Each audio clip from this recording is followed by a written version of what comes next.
Welcome back to S.WigginsTV. I'm your host, Worldwide Wiggins, and I'm back with your favorite show on my channel, Forgotten Hoods of LA, Season 5, Episode 7.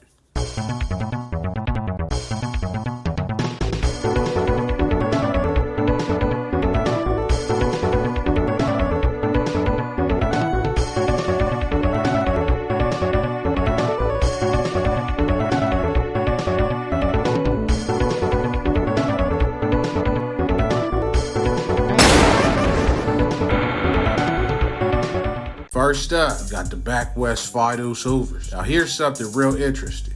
Did you know between 92nd and Hoover and the BACC West 8 Trey Gangster Crip side, stretching from about 88th Street to 90th Street, from Vermont to Budlong, you got a Fidus Hoover BACC West clique? That's interesting on many levels, because this is the 80s/90s. Why is it called the Fidus Hoover? From the name, and considering the fact that 8 Trey Gangsters and Hoovers is cool, did some Fiduses come over there and link up with some 8 Treys to create a BACC West hood? Possibly. I mean, the Fidus Hoovers are Crips at the end of the day. Now, I'm hearing from my boy that some Fiduses really did move over there and really started it. But as far as the actual process of who joined with who, that's the part I'm not sure of. But it's cool, bro. Next.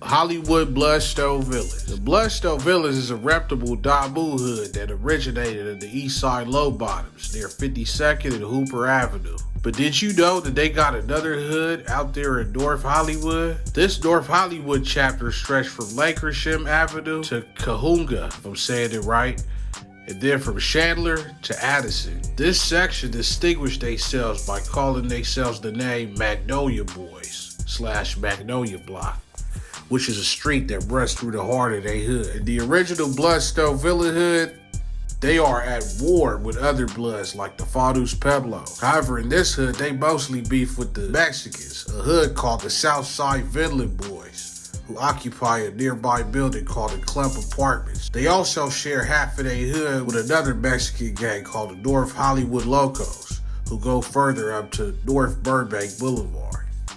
Next.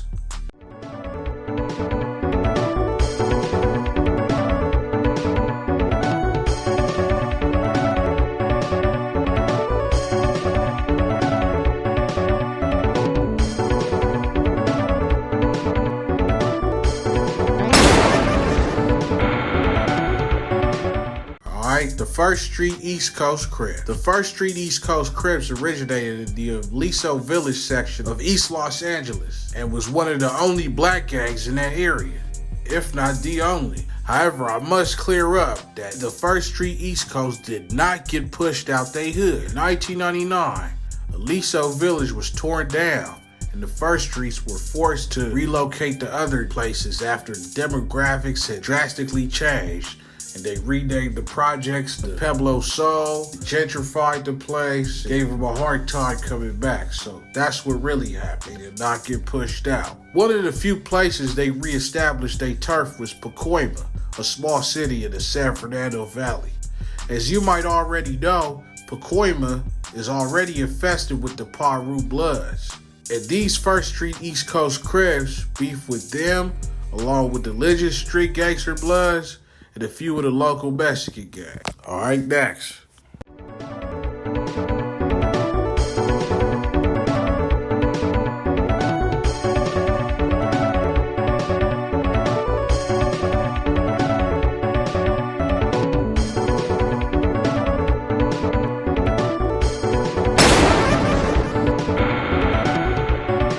You got the West Covina Mob Piru. Believe it or not, Mob Piru was a smaller Piru hood in Compton until Suge Knight, the former founder of Death Row Records, brought money and notoriety to the set. But I'm not taking away any credit from it. A few G's moved out from Compton / Linwood to West Covina and started to set out there. But they also have a presence in Covina as well, because there's West Covina and then there's Covina, two separate cities. In West Covina, they hood stretch from Grand Avenue to Azusa Road and from Cypress to the 10th Freeway, which is used as like they borderline. Similar to the original Mount Piru and Compton/Linwood, they pretty much beef with everyone in the area, especially the racist Azusa gangs and the Crips, like the West Covina neighborhood Crips and many others. Next.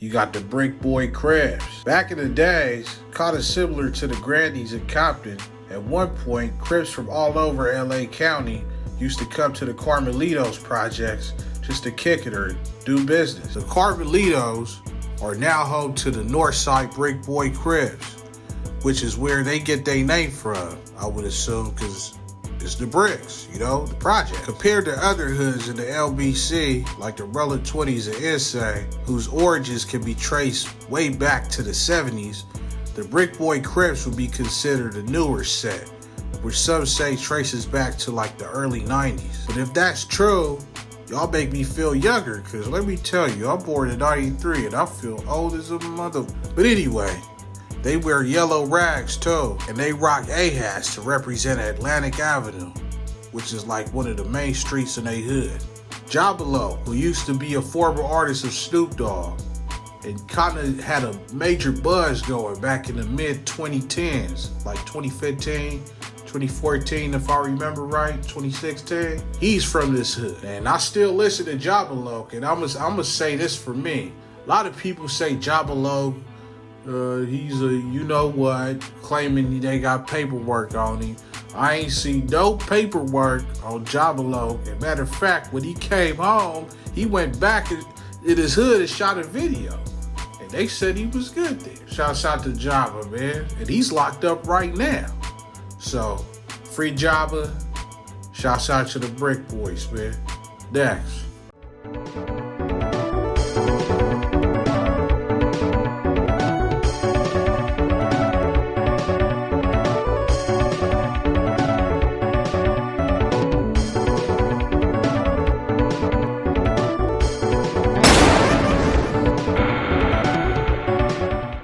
Alright, last but not least, you got the 7-1 Gangster Crips. Allegedly, this hood used to be Hustler Crips back in the day, when it was the 6-7 Hustlers, and this Hustler, and that Hustler, and 6-1 Hustlers. As time went on, they started beefing with the Rolling 70s and became allies with the Gangster Crips.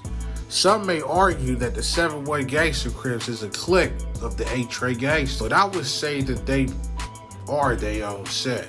Like I said, they beef with the 70s, the 60s, all other O's, and the Harvard Park brands. Alright, we gonna do a couple Did You Knows. Did you know that the Eastside 4-Tray Gangster Crips hood used to be Ghost Town? Yeah, they used to call it Ghost Town back in the 70s. And Martin Luther King Boulevard used to be Santa Barbara Boulevard. Reputable OGs around this time was a dude named Demon Time. I got that from a real big homie. Did you know in Inglewood there used to be a 9 Deuce Myrtle Gangster Crip? But guess what they turned into? The 9 Deuce Legends. And shouts out to my boy JD. His folks is from there. Oh, my bad. I meant to say Arbor Vada. Because 92nd turned into Arbor Vada when you go to Inglewood. And you know what, bro? It's a good thing you told me that, because somebody gave me a totally different story. Said they turned 10 Deuce Ravens. Everything happened for a reason, bro. And I'm glad I didn't do that story, because I wasn't really sure it either. But this is just a wake-up rock, man. I promise I'm gonna double back and tap in on this one. But that's gonna conclude today's episode, man. I'm sick. I'm really sick, bro. It's raining on and off over here in Florida, bro. My throat hurt. I can barely swallow, bro, but I gotta keep pushing, man. Make sure you like, comment, share, subscribe, man. I'm out of here. Wiggins!